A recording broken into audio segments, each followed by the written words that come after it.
everyone, Anarch here. This is another installment in Anarch Abridged, and this video's topic is going to be why horizontal methods are the only revolutionary methods that have made any progress towards socialism or communism. So, that might sound like a really surprising claim to make. The state socialists, they pride themselves on that theirs is the most practical method towards establishing socialism or communism. And, we're often told that, anarchist methods or methods which utilize horizontal power structures, those are ineffective. Those have a spotty track record. And hierarchical methods, they may not be good. We may not necessarily like them very much, but those are the ones that are practical. Those are the ones that work. This is the line of argumentation that often convinces people to become like Marxist-Leninists or Maoists or some variation thereof. But here, what I'd like to argue is actually that those methods, those hierarchical methods that utilize the state, have not only made very little progress towards socialism, but that they have made literally no progress towards socialism. So that might seem like an even more bold claim, but let's talk a little bit about that. So first of all, what is meant by socialism is worker ownership of the means of production. Okay? And, there's all kinds of definitions one could use. Oftentimes, socialism might be used interchangeably with communism. In fact, there was a lot of historical precedent for the usage of socialism as equivalent to communism. But if that's the case, if what is meant is a usage of this word socialism, which is synonymous with communism, then they've made even less progress, because communism is a stateless, classless, moneyless society. Okay? Furthermore, we might add some stipulations to that. Socialism or communism in this usage would then entail abolition of the value form. That is to say, production is no longer taking place for the purpose of profits, and it is no longer being valuated by currency. Under communism, all distribution is determined from each according to their ability, to each according to their need. That is the fundamental principle which organizes the economy under communism. So that is to say, we don't need currency. We only need to ask what people need and what people can produce. And then our entire job is just coordinating those two things freely, without any mediation by what is called a commodity form, which is to say a form wherein we, give this thing some currency value by way of its relative value on a market, right? So insofar as we're talking about communism, we are talking about a stateless, classless, moneyless society. And let's go a little further. Let's discuss that even a little bit further. Under a communist society, what you would have, it's often sometimes also been described as the free association of free producers. Okay, so when I say free association, this is actually something that was generally pretty widely understood by both Marxists and anarchists to mean that people join together into federations and federations of federations and so on based on a consenting desire to associate with one another. Okay, they were not forced into these associations by some structure above them. They associated as per their needs and desires. and free producers, we mean that they were freely allowed to produce what it is that they desired. Their production became an expression of their selfhoods. Okay? So this all sounds really great. And if what we're doing is judging the success of a method by if it made progress towards this, I would like to argue to you that anarchism, or more broadly, horizontal methods, are literally the only methods that have made any progress toward that goal. And that state socialist methods have never succeeded in getting us a single inch closer to that. So when I say this is the case, the reason I'm saying that is because under all of these projects you might like to cite, let's say the USSR, Cuba, Vietnam, China, the list goes on. I'm sure you can fill in the blanks here. In none of those examples, and I mean literally none of those examples, did a single stipulation that I just gave as per the definition of socialism or communism take place. And I don't only mean that none of them took place, I mean furthermore that not a single inch of progress was made towards achieving them. Now, let's contrast that.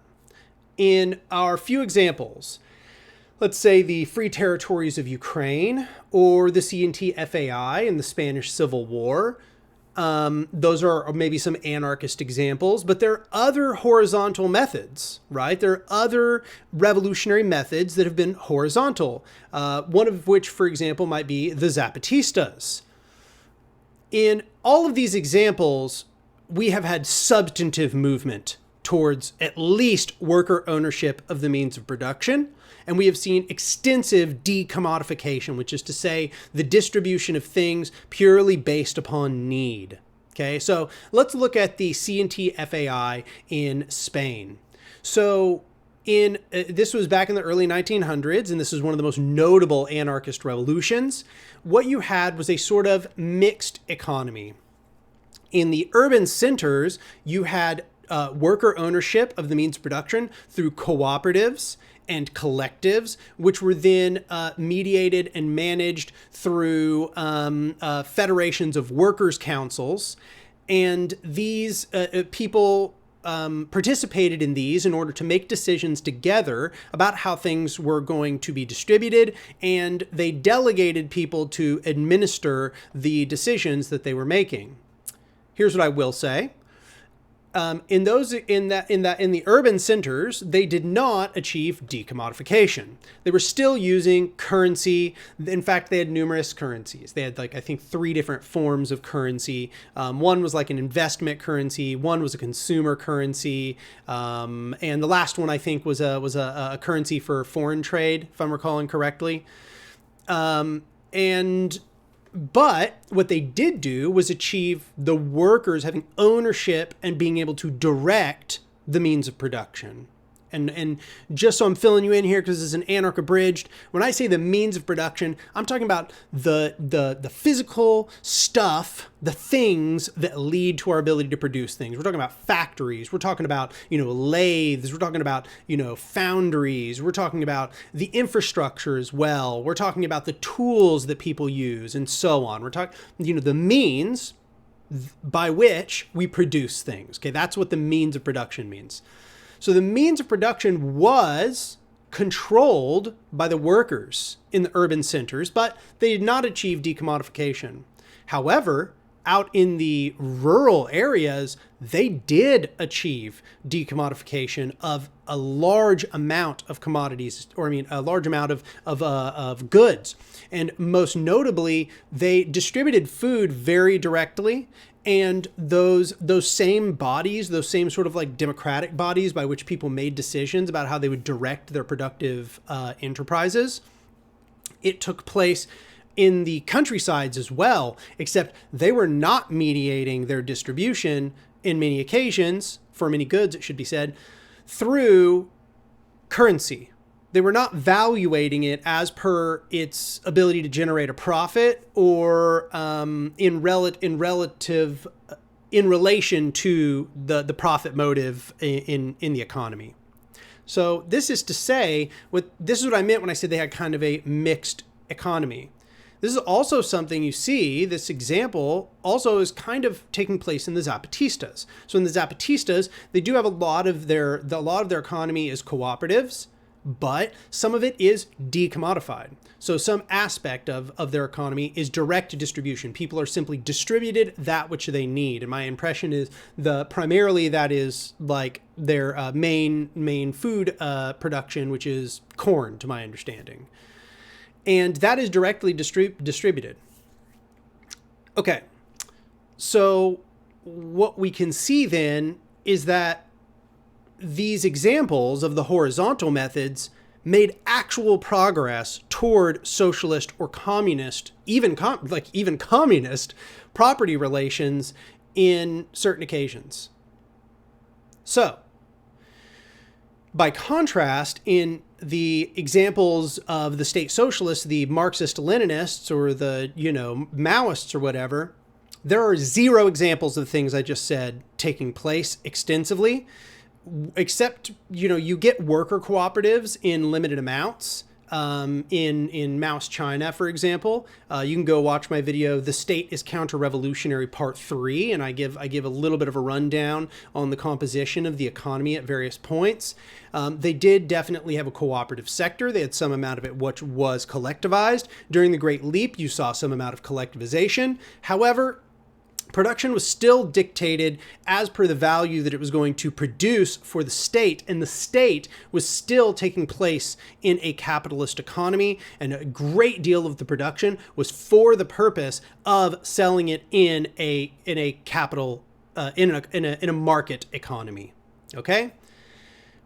So this idea of absorbing industry into the state is called nationalization, which most people are probably familiar with, this term nationalization, right? We, for instance, a lot of infrastructure is nationalized in modern countries. Certain civil functions of society are nationalized in most societies. The railways are nationalized in Great Britain, and so is the healthcare system in many countries, and so on. But nationalization is not worker ownership, because the workers are not the state. And the state cannot, quote unquote, represent the workers, because the only people who can represent the workers are the workers themselves. If the workers cannot themselves say, yes, I do want that, no, I do not want that, and they do not have the power to direct the productive capacities of society, they do not, in fact, have ownership and control over society. Okay? If there is not real power, or if there is not power to decide, to make decisions and to veto other decisions, then there isn't power. Okay, this idea of representation, where you vote for somebody to make the decisions for you, that is a quality of a bourgeois democracy. That is to say, a liberal capitalist democracy that came from the old parliaments at the end of feudalism, especially in the age of mercantilism, and it held over into the modern capitalist democracies. So bourgeois democracy is very based around representation. That is to say, you vote for somebody to make decisions for you, but you don't get to make decisions, okay? So that is a representative democracy. And in a representative democracy, you do not own anything the state owns, okay? When you nationalize industry, that is not worker ownership of the means of production. Worker ownership of the means of production is when the workers actually have stake. They actually can make decisions. They could they could restructure any given aspect of the economy. They could make decisions as to how things, production would be directed or redirected, and so on. the actual power, in order for there to be worker ownership, the power must really truly lie within the hands of the workers. The workers must have actual control over the world around them. That is, so with that in mind, the state ownership is categorically not, never is, and never can be worker ownership, because the workers are not the state. The state is fundamentally an apparatus that alienates the people from power. Okay? That is its fundamental feature. Its fundamental feature is that it is a small group of administrators that make the decisions for everyone else. And we vest that entity with power to make decisions, and therefore we are alienated from power to control the world around us. So by its very nature, state ownership is categorically not worker ownership. So that means that nationalization, no matter how much nationalization you do, you are not achieving worker ownership, therefore you are not achieving socialism. And given that no state has ever achieved decommodification of any kind, and it doesn't ever function in such a capacity, it always is embedded in a market. It is always functioning under that commodity form that we mentioned, the thing that is, traded as per its value on a market, and is given that quantized value as per its ability to derive a profit. We can see that nationalization has nothing to do with worker ownership, and nationalization has nothing to do with communistic property relations. So what is this called then, you might ask? What is that? Okay, that's not socialism, that's not communism. All right, what is that? Well, that's called state capitalism. And I know that might seem like a dodge or a cop-out, but it's not. In fact, that was always called state capitalism by the early socialists and communists. It was clearly, they were clearly trying to discern that from socialism or communism. What they were trying to say is that state capitalism, had fundamentally still had the qualities of capitalism. All that had changed was the bourgeois, or this private class of owners, had simply become the state. The state had become the new bourgeois. They had control over the means of productions. They are the ones who derived, or they're the ones who determined how that production would be, distributed, and how decisions would be made about production. And their goals were profit accumulation. They were to produce more value under this capitalist paradigm, the market paradigm. So all that any of these state socialist revolutions actually achieved was state capitalism. And state capitalism is really not fundamentally, at its very basis, different from capitalism. That is to say, it has different qualities. I'm not trying to pretend that it's not different when the state owns those means of production as opposed to private entities. That's most certainly a different thing. But what I'm saying is the fundamental principles that make it capitalism haven't changed. So what that means is none of these projects ever moved outside of capitalism and have made no progress outside of capitalism. They've made no progress towards socialism at all.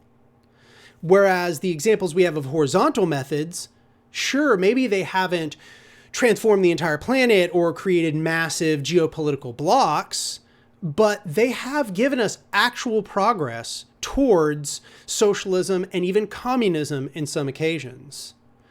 So let's now kind of inspect some of the reasoning why that state capitalists argue that we have to proceed through state capitalism.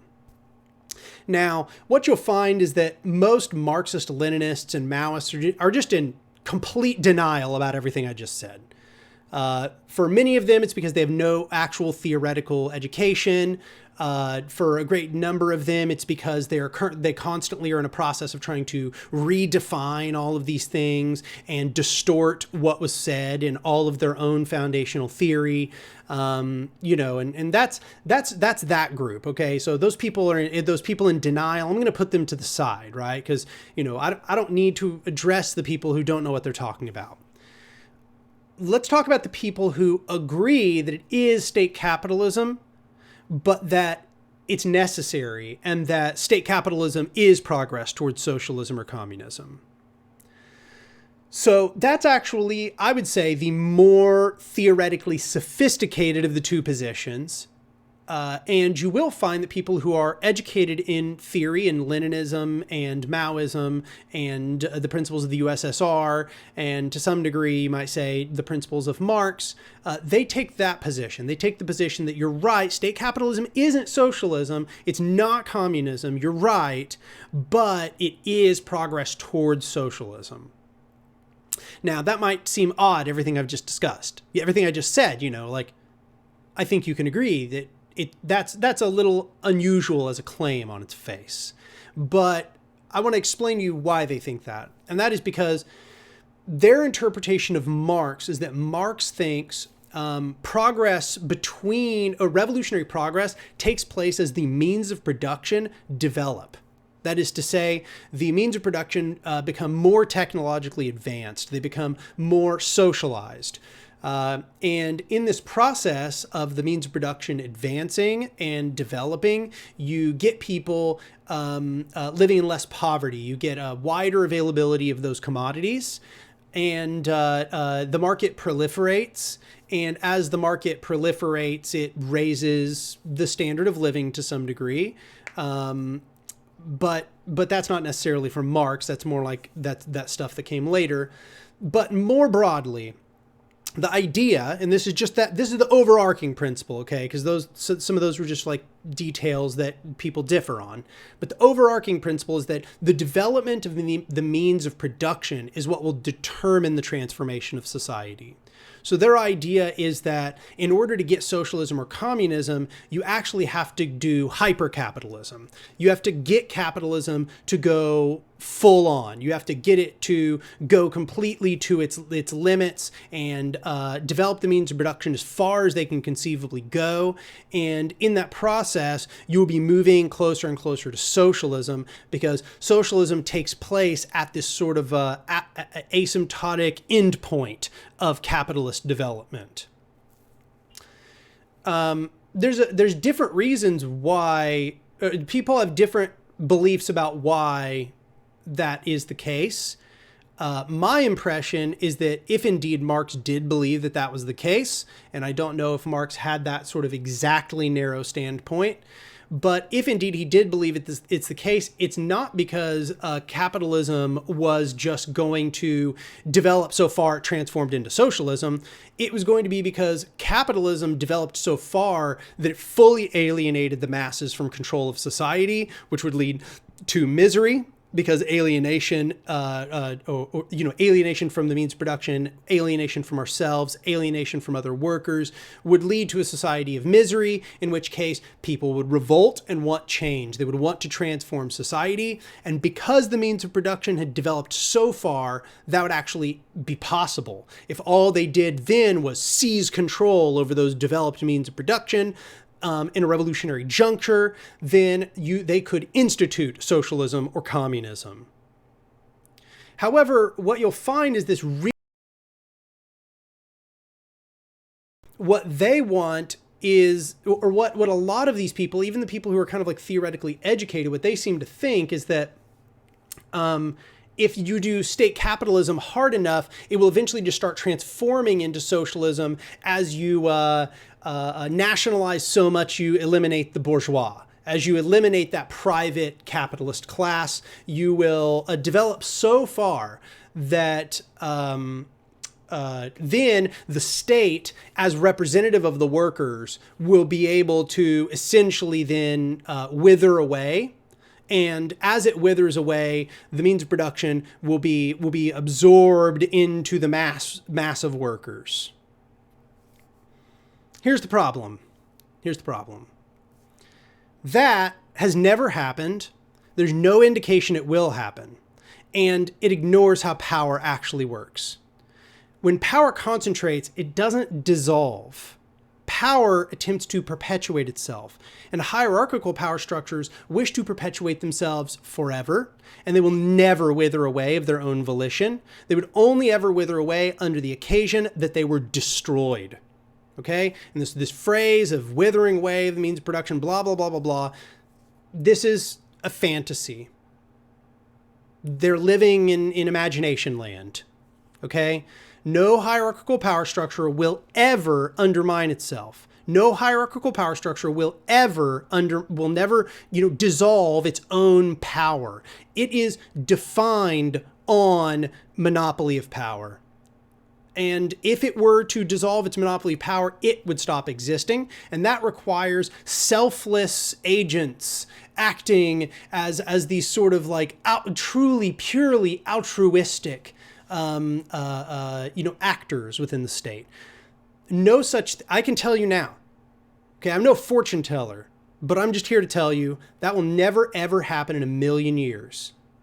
The only method which has shown any progress towards actual worker ownership of the means of production, towards actual decommodification of the economy and direct distribution based on need, is horizontal methods. That's it. Have they succeeded fully in creating a new society? No, but they're the only things that have succeeded at all. They're the only things that have made any progress whatsoever towards the goal, the revolutionary goal that we seek. And so perhaps the horizontal path is hard. In fact, it is. It is hard. Okay? But the hard path is the necessary one if we are to carry out that revolutionary goal that we hold in mind. So with that in mind, anarchists and those who have a horizontal viewpoint can rest assured this is the method. All that is left to us is to devise better approaches with this method, to perfect those attempts that we have already made, to adapt them to our circumstances, to learn from our mistakes, to take into account the results of our previous experiments, but to know with certainty that these are the methods. This is the fundamental method. Horizontal power structures are the fundamental method that brings us closer to the goal. The experiments of the last 150 years are in. We know them already. There's no longer any need to pretend or wait. We gave the state socialists a century to show us their withering away. And they told us at first they told us it would take place in 5 years, and then another 5 years, and then another 10 years, and another 10 years. And before you knew it, 100 years had passed. And here we are, and they made no progress towards socialism. All they ever did was become more and more capitalistic. All those state capitalist countries that we would note all devolved more and more into liberal capitalism, which is to say they actually backslid into having a private bourgeois, not even the state unnationalized much of what it nationalized. And that's in the best case. In many cases, it devolved into out and out fascism. For example, Russia, right? You might think I'm talking about Stalin. No, I'm talking about modern day Russia. Modern day Russia is fascist. And that came from the USSR. So that is the result of the method of the USSR. And the result of the method of China is capitalist China, modern day capitalist China. We have no examples of this method working. It has no examples of a single inch of progress. It is a failed method. It is utterly failed. It has no experimental data to support it at all. It is refuted, and it should be thrown in the dustbin of history. The only process which can move us any closer to revolution is a horizontal method. So cool. Wow, I'm like right up to the end of the video here. That is good enough for now. Obviously I could talk about that one. I think you could tell that I could ramble about that for a lot longer, but leave your comments below. Tell me what you think of that. If you're an authoritarian leftist, state socialist, or a Marxist-Leninist, or whatever you want to call yourself, I'm sure you're very angry. Go get angry down in the comments. That's totally fine. If you are anarchist or you have any sort of horizontal conception of revolution, go give me a comment. Tell me what you think about the video. Yeah, give me your commentary down below. Don't forget to like the video if you liked the video. If you enjoyed my long ramble on this topic, subscribe to the channel. And lastly, if you like the work I'm doing here, please become a patron at my Patreon, which is patreon.com/anark, A-N-A-R-K. Any amount would help.